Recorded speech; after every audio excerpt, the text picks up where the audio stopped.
Come on, let's grow, do it, so we can share it round with all our friends. Welcome to another Grow Do It video. My name's Brenna Quinlan. I'm an artist and I like to draw about permaculture and sustainability. And I'm Charlie McGee. I play music about permaculture and sustainability because it makes it really fun to learn. And that's what we want to do today. We want to tell you all about permaculture and ways that you can make your life more sustainable. Permaculture is something that Charlie and I think, talk and teach a lot about. And that's because it's a great solution for our times. So what is permaculture? Well, some people think it's just gardening, but we like to say it's a whole lot more than that. Permaculture comes from two words, permanent, culture. And if you think of the word permanent, sometimes it makes you think of like a permanent marker that you write on the board with that doesn't rub off. It lasts for a really long time. So permanent is something that lasts for a really long time or forever. And culture, well, what's culture? Culture is something that a group of people do. It's kind of everything we do in our daily life, really, isn't it? It's the way we live. And there's a lot of different cultures all over the world. Different countries have cultures, different religions have cultures. Cultures have music, they have art, they have science, they have stories, and they have all kinds of things that people do differently. But permaculture is a bit of a new way of thinking that's based on some very old ways of thinking to help us create a more sustainable and permanent culture. Yeah, so aside from just being about gardening, permaculture is also about how we treat other people, how we exist in our community, how much our household produces. Do we just buy everything in, or can we make some of the things that we use ourselves? We call it holistic thinking. We think about all different kinds of things and how they fit together. I've got a song about that. Oh, do you? So holistic means to look at the whole. Instead of looking at just a little bit here and there or having one little problem and trying to find one solution to fix everything, you look at the whole picture. And that's what permaculture tries to do. Now, for thousands of years, people lived in this country who would think holistically. The culture here was very much based on the bigger picture. There were no supermarkets, so people couldn't go to the shop to buy their food. And there were no rubbish tips, so people didn't throw rubbish away. Everything was cycled in the natural environment. And people even created stories and songs to learn how to do that, so they could pass that information on to the next generation. And sometimes those stories were in the stars. There were stories about animals living in the sky, and the stars would create little pictures to help people remember that. Now, I like to create little songs to help people remember things, and I thought I'd play one for you now about holistic thinking. And it's a little bit about thinking about where our food comes from, because in permaculture we think a lot about food. I think a lot about food all the time because I like food. But this one is about how all of our food eventually cycles, or should cycle back around to come back to where it started. So anything that you eat comes from a living organism that also ate something else. If you think about eating a piece of broccoli, that came out of a garden, and that broccoli plant grew with nutrients in the soil, and that's what it ate. The plant ate the soil. But the thing about soil is that it's made up of lots of tiny little organisms, tiny microorganisms that you can't see with your eyes. But if you look under a microscope, you can see all kinds of little bacteria and fungi and all kinds of other things living in the soil. And that's what the plant eats. Now, those things also eat stuff themselves. They eat minerals and they eat sugars. And the whole thing kind of just keeps going smaller and smaller, but it also comes back around. So I'll try and explain it through this song, which is called You Are What You Eat.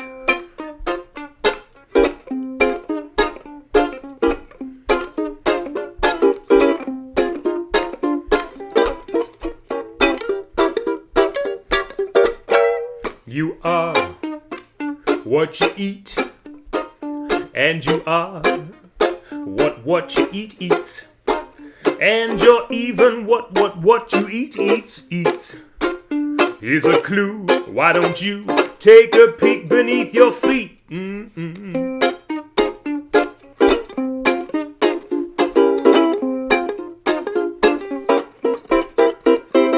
If you wanna know what you're made from, look at what you're made from's made from. Cause the stuff that we're all made from is the same, yeah. Well, we go from dust to dust, so you better just trust that upper crust and maintain that good terrain from whence you came.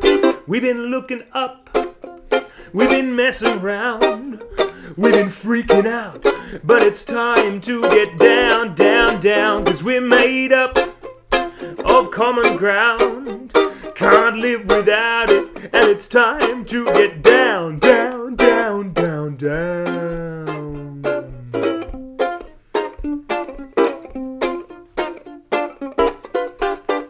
Now when you flirt with the dirt, you'll observe it's certainly not inert.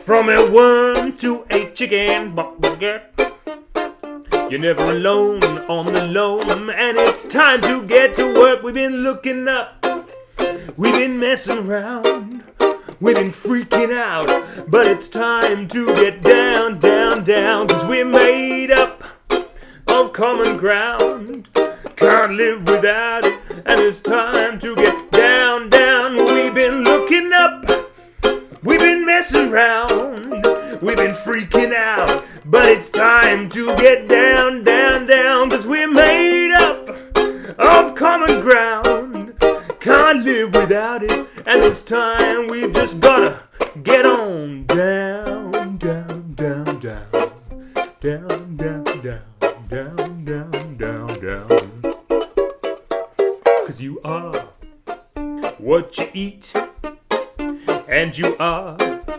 what you eat eats. And you're even what you eat eats. And it repeats, it repeats, it repeats, it repeats, it repeats, it repeats. Down, down, down. There you go. That's a bit of fun. Let's get into some more permaculture. So to help us understand permaculture more fully, there are these things called the 3 ethics. Ethics are deeply held personal beliefs. They're the things that you feel inside your chest when you know that something's right or wrong, the things that we fully believe to be true. And in permaculture, there are 3 of them that help us to make the right decision. They are Earth care, people care, and fair share. Now, Charlie and I are going to do a role play to show you what each of these means. We'll start with earth care. Earth care. Action. Oh, I'm so thirsty. I just really need a drink of water. Oh, there's a shop over there. Maybe I'll just go and buy some. Cha-ching! 1 bottle of water, please. Cut. Wow, so Charlie just bought a bottle of water in plastic. Some of us know that that's probably not the best thing for the environment. But Charlie was thinking about what he wanted. So Charlie's feeling pretty good right now. Got my water. What's the problem? Exactly. Well, if Charlie was thinking in terms of permaculture ethics, in terms of earth care, he might have done something differently. Let's see what happens when Charlie's thinking with his ethics. Rewind. Oh, I'm so thirsty. It's such a hot day. I really need some water. Lucky I brought my water bottle. I wonder where I can fill it up. Oh, there's a tap. Shh. Stop. And we'll notice Charlie's beautiful crocheted water bottle holder that he made himself. So the difference was that Charlie met his need of needing a bit of water without producing any plastic or garbage that would hurt the environment. And his water bottle's reusable, so it doesn't have to be made anew from fossil fuels every time he uses it. If you did have a plastic water bottle and you'd bought one a long time ago before you were thinking about your earth care, something you could do is just take an old bottle, put it under a tap and refill it. That'd still be doing your earth care, but also using a product that you might not want to buy again. So that was one example of earth care. We've got a few more in our card set to show you. Here's somebody starting a worm farm. That's great care of the earth because we stop those scraps going to landfill and instead we build rich soil that our plants can eat to make our garden happy. Here's somebody shopping at the op shop or the thrift store. So again, like the plastic water bottle, they're avoiding things that need to be made out of fossil fuels and precious resources and stopping things from going to landfill. And here's somebody picking up garbage. Sometimes birds and animals think that plastic is food and it gets caught in their bellies and makes them really sick. So picking up what we see, picking up any rubbish that we make is a really good way of doing earth care. People care. Action. The second of our ethics is people care. You are what you eat. Wow, Charlie's playing ukulele songs about permaculture. That's pretty weird. What you eat eats. You know, I kind of want to make fun of him because sometimes he's really silly. And that might make me feel a bit better about myself because people might laugh at my jokes. Hi. So if I was thinking in terms of what I really wanted, selfishly, I could make fun of Charlie. You are what you eat. Charlie, you're a weirdo. Oh. Is that people care? If I was thinking in terms of my permaculture ethics, if I was thinking of people care, what might happen? Hi. Hey Charlie, you play ukulele. That's pretty interesting. Thanks. Yeah, I haven't seen anyone sing permaculture songs on ukulele before. Well, check it out. I got this one. Oh, yeah. Cool. Hey, maybe you could teach me some songs sometime. Sure thing. Rockin'. So that was a little bit different, wasn't it? Brenna still might have thought I was a bit strange, but instead of saying, "Ugh, you're weird," she came and just tried to find out a little bit more. Sometimes stepping out of our comfort zone is what we need to do a bit of people care. And people care can take many forms. Some say that people care is about self-care too, so about eating healthy food, getting outside and hanging with our friends so that we're happy. We've got some other examples of people care too. What's going on this card? There's somebody giving a glass of water to somebody who's very hot on a hot day. So looking after people. And we can see the person who's thirsty is a bit older. So looking after those who are more vulnerable in our community is an example of people care. Here we've got somebody who's really sad. And instead of being alone, they're okay because somebody else is there to listen to them, give them a cuddle, and help them see that it'll be better someday. So people care. It takes many forms. That's a really great one. Last one. Fair share. Action. So the third permaculture ethic that we talk about is fair share. Got all these feijoas that I just picked off my tree. Love feijoas. I think I'm going to just go and eat them all up myself. Oh, hey, Brenna. Hey. Check out these feijoas I just picked. Yeah, they're really great. I'm so hungry right now. Oh, look, me too. I'm going to go and eat these. Hey, see you later. Hang on a minute. She just said she was hungry. I had 5 feijoas. I don't have to eat all of them myself, do I? Let's rewind. Oh, hey, Brenna, check it out. I've just harvested all these feijoas off my tree. Wow. I'm so hungry. I really want to eat some. I'm really hungry too, and feijoas are my absolute favourite fruit. Well, hey, I've got 5 here. Do you want to have some with me? Yeah, let's have them together. There That'll you be go. really fun. Thanks. See, pretty simple change, but now that fits the permaculture ethic of fair share. I like the permaculture way much better than the other way. Yeah, of course you do. So fair share, our third ethic.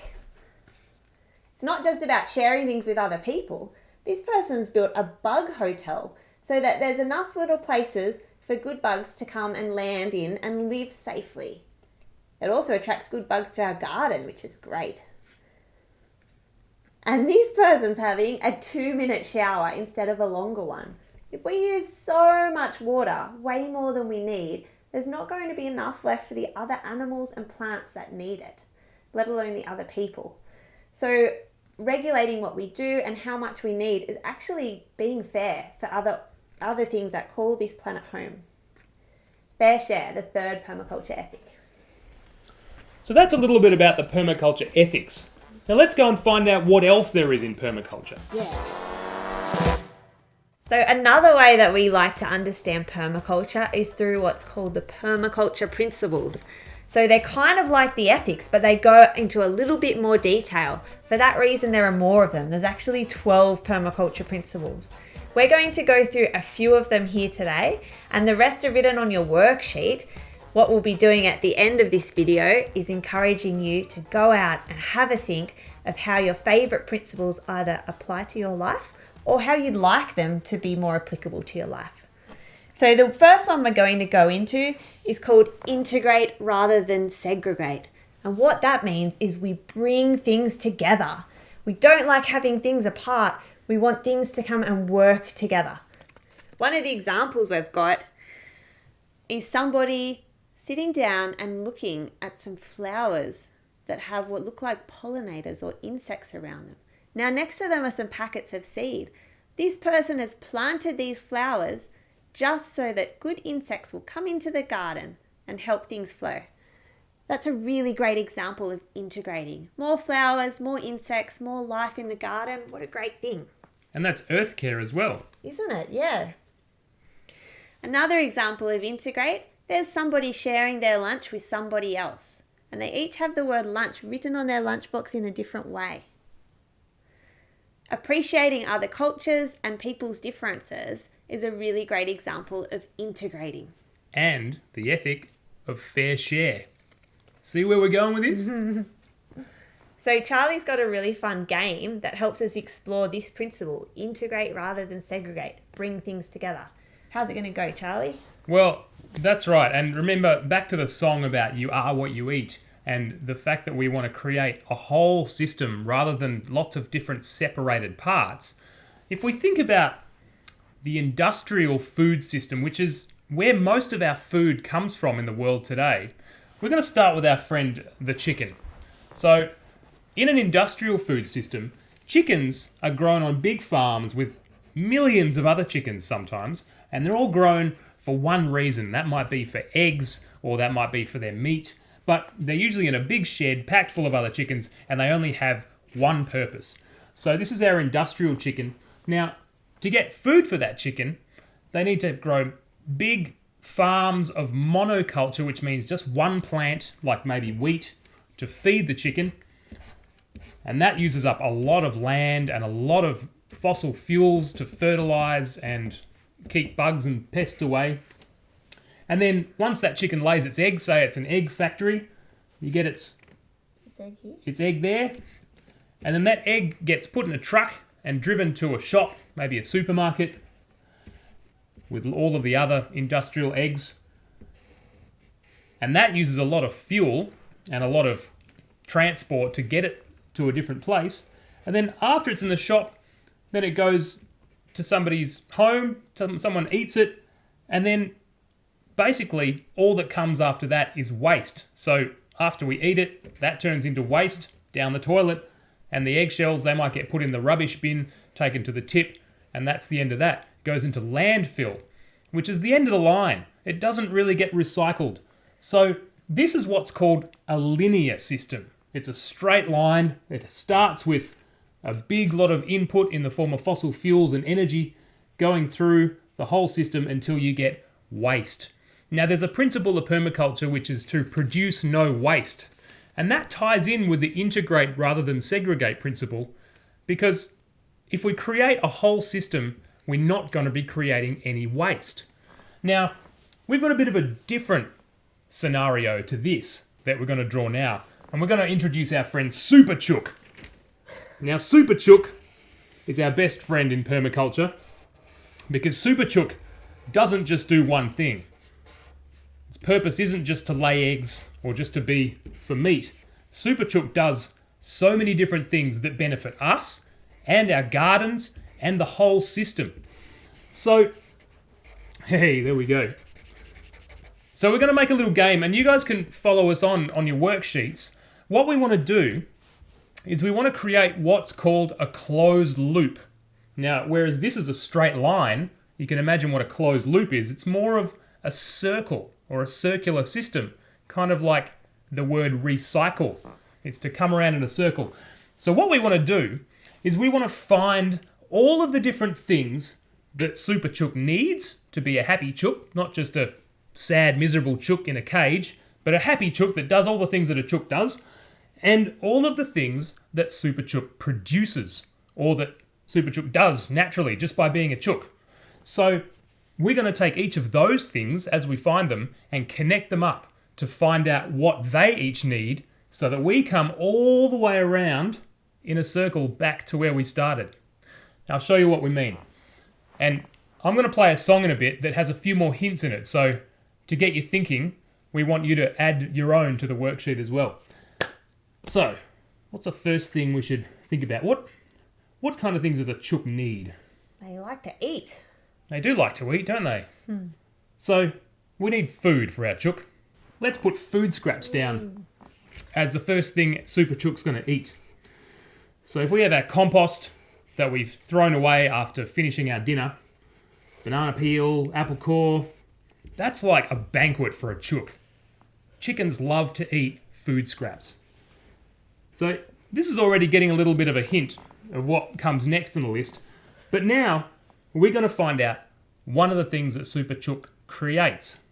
Now we know what one thing is, but what's something else that chickens make? If a chicken eats something, what's it going to do? It poops. It's going to come out the other end, isn't it? Now, you might go, ew, that's no good for anything, but in permaculture, poo is an excellent resource, and we're going to show you why. So let's just put that there. There you go. Bit of chook poo. Now, what we want to do is make a closed loop from here back to here. How are we going to get from Super Chook's poo back to Super Chook's food? Well, if we come back to here, there's a hint. In our compost, or our food scraps that we eat, well, that actually comes from somewhere else, doesn't it? So the food that we eat gets grown somewhere. And if we're doing that in a permaculture system, integrating rather than segregating, that's probably going to be somewhere like our veggie garden, isn't it? So let's see, let's add a little veggie garden here, because that's where all this food's going to come from. Here's all our little plants growing. And actually, we've got to draw us in there too, really, because we got to eat as well. So we're a very important part of the system because we're helping it to create the closed loop. But we're not the most important part. That's the part to remember. Beautiful.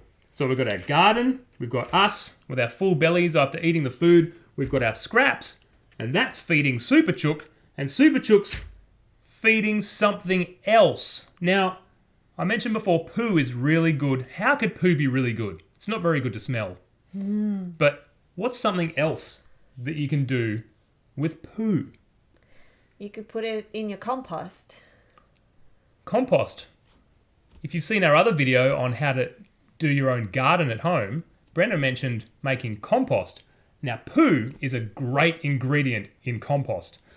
And so we're going to turn this little pile here into a bigger pile, because with more than one Super Chook, you're going to have more than one poo.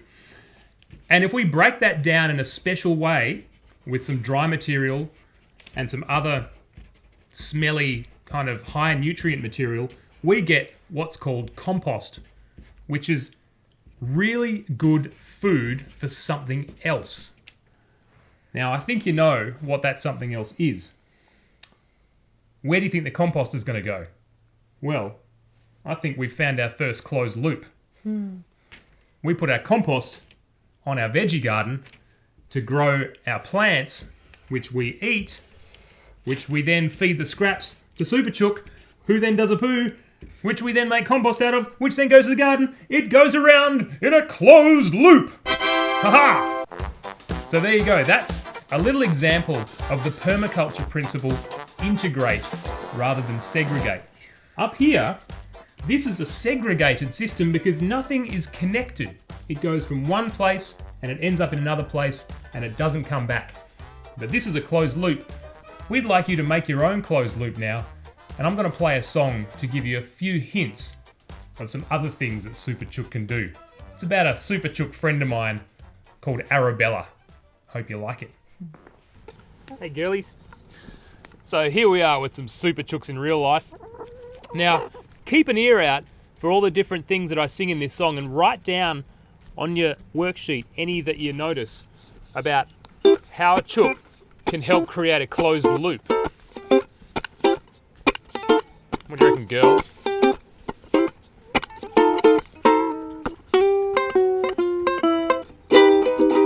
Well, they call me Arabella, eyes are brown. I'm a chicken from the baddest part of town. They locked me up with 7 million hens like me in a big smelly egg-laying factory. Oh, it doesn't sound like a very nice place for you girls, does it? Don't worry. Because, well, then one day along came someone like you. And let me tell you just what they did do. Got me out and took me away. It was the first time I'd seen the light of day. Now I was a free chicken. Yeah, I said I was a free range chicken. Well, they took me home and gave me my own patch, but I had to learn just how to pick and scratch. I was so happy, I just had to express I could finally provide a bit of chickenness, 'cause I was a free chicken. Yeah, free range chicken. Come on, girls. When I say buck, you say bagak. Ready? Buck, bagak, buck, buck. And I say scratch, you say dirt. Scratch in the dirt. Scratch. Get to work. Oh yeah. Well, what happened next? Well, ever since that day I came on the scene, I'm way more than just an egg-laying machine. Well, I fluff the ground and eat the bugs and scratch all the weeds and do my bit of do to give the soil a feed like a free range chicken. Yes, I'm a very happy hen indeed. Got food, room to move, and everything I need. So come on now, can you all be a chicken too? So you can see that you're like me and I'm like you. Well, you can see that you're like me and I'm like you. Well, you can see that you're like me and I'm like you. Yay, which is to say chicken. So you see, chickens aren't so dissimilar from us in what they need. Food, room to move, water. Think about all the other things you can think of that a chicken needs and make them into a closed loop. And think about that principle, integrate rather than segregate. We're going to find out about another permaculture principle now that you can do right in your own home. Another principle, and one of my personal favourites, is called produce no waste. So much of what we buy has to be manufactured, and at every stage of manufacture it creates waste. And then a lot of things that we buy end up being thrown away because they're broken, or we don't like them anymore, or they've just reached the end of their life. In permaculture, we try to minimise this. Our card deck has a couple of examples.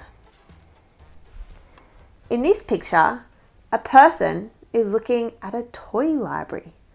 Sometimes toy libraries can be as simple as a little box like this. Other times they're whole buildings which, like a regular book library, are full of toys that you can borrow out. Now, how does this relate to produce no waste? Well, each time we buy a new toy, it has to be made from raw materials, it has to be packaged up, often in plastic, and then it has to be shipped to a toy store where we buy it. At each step of the way, we're making waste. Then if we don't like our toys anymore, or they break, we send them to landfill. If there's a place where toys can be that lots of different people can use, they're less likely to get sick of the toys, more likely to look after them, and there's overall a smaller amount of toys that could be wasted. The next example in our card deck is a repair cafe. Now, if you haven't been to one of these before, check them out. They're springing up all over the place. It's where people who know how to fix things like shoes, torn clothes, electronics, bicycles, and toys come together once a month or every few weeks, and people bring in their broken items to have them fixed. This means much less stuff going to landfill and much less stuff having to be produced in the first place, avoiding lots of waste. What's our third example? In this one, there's a person at a shop buying something and they're saying, "I brought my own bag, thanks." This is so they're avoiding plastic bags, but we can apply this kind of thinking to almost anything that's single use. Single-use items have a huge manufacturing cost. There is lots of waste as they're produced. They're used once, often for a few minutes, and then thrown into landfill. So if we can avoid these and bring our own reusables, we're avoiding a whole bunch of waste. So our challenge for this principle, produce no waste, is to do a waste audit. That means you get your bin, it might be bigger than this one, and take everything out of it and have a look at what is getting wasted. In here, we've got a bit of paper, we've got a jar, some more glass, a tin can, ooh, there's some plastic, some foil, and some electronics. One of these pesky ones, a battery. We've also got some food scraps, which you'll notice aren't in my garbage bin. That's because I already try to live in the permaculture way, obeying the principle produce no waste. Nothing from the scraps of my kitchen, nothing compostable will ever go to landfill in my house, because it either goes to the chooks or the worms or to compost for the plants. Out of all this, I can see how many things I've bought recently that had waste involved. Now, the fun part about a waste audit is once I look at all of this, I can think, how could I have avoided buying it in the first place? Or, if I needed to buy it in that packaging, what can I now use that packaging for? This glass jar is an excellent example. I could throw this in the recycling and then more waste would be generated as it's recycled, or I could reuse it. We use all of our jars to make delicious things to eat later on when things aren't in season. We picked this when there were lots of tomatoes, heated it up, put it in the jar, and now we'll have tomato paste for our pasta all through winter. If you're not such a cook or not so keen on preserving things, save your jars in a big box and give them to someone like me who's always looking for jars. I'll take this out of my garbage bin, thank you. We've also got a bunch of paper here. Now, if you ever cook barbecues with wood fire, or you know somebody else who has a fire or a wood stove in their house, you can take all of this out of your bin, out of your recycling, and give it to them instead. They can use it to make fires, and it will take their waste out of the recycling system, which is better than landfill, but still creates other emissions in the process. Paper waste as well is really great for building compost. Just soak it, tear it up, pop it in your worm farm or in your compost pile, and you'll make rich soil out of it. Let's take this out of our garbage bin. Now, soft plastics, which are plastics that crunch,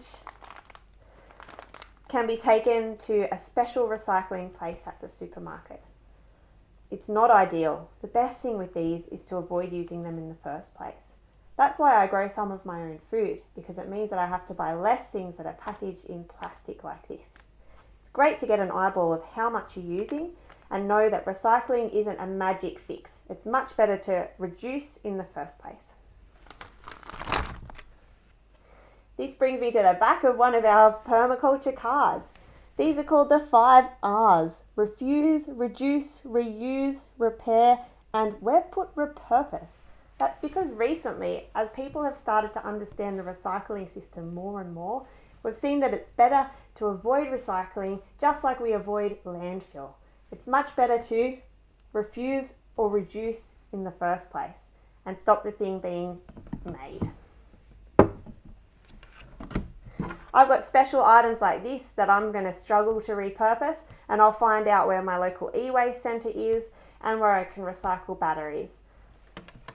The goal with a waste audit is not to be perfect and have absolutely zero waste, although that is something to aim for, but to have an awareness of what we're throwing in the bin and hopefully separate it into compostables, recyclables, things you can reuse, and things that we would wish we hadn't bought in the first place.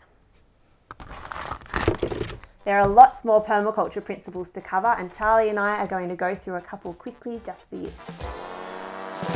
So those are a couple of our favourite permaculture principles.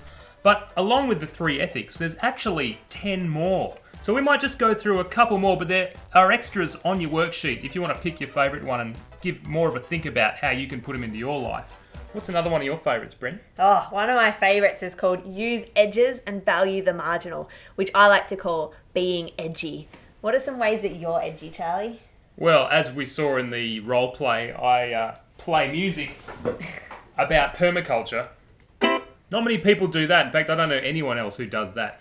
So I think that's a little bit edgy and a little bit strange, but I like being strange. Pretty edgy. And what about you?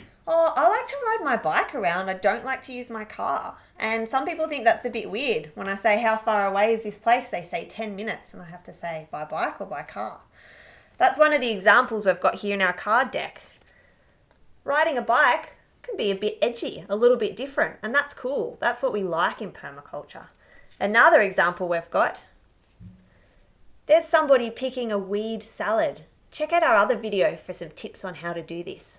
That's good permaculture, edgy behaviour.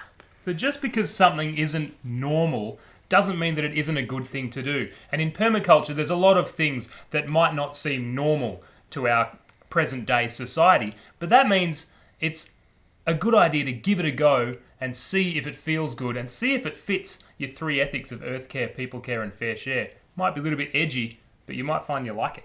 Yeah. Another one of my favourites is called observe and interact. What are some of the ways that you like to observe and interact with the world around you, Charlie? Well, every morning before I get up, I actually just sit quietly by myself and do a little meditation. And that's really where observation starts. It's just taking a little bit of a quiet time to sit and observe what's going on around me and even inside of me. And that makes me really relaxed and really happy and ready to get into the day and to know what I need to do. If I just rush in and do something, my brain might be a little bit muddled and I might make a mistake. But if I sit quietly and observe, it really helps. Yeah, cool. One of my favourite things is to go and sit under a tree and watch how many insects and birds come and go as I'm sitting there. In our card deck, the examples are, making compost. What a great way to observe and interact with the world around us. If you make a big compost pile, you get to watch all of that great material turn into soil over the course of a few weeks.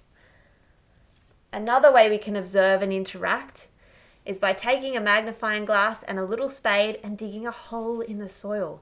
There's so much life going on down there below our feet and we never see it. Stopping to give it a little bit of a look is a great way to learn about what's happening in the soil around us. Observe and interact.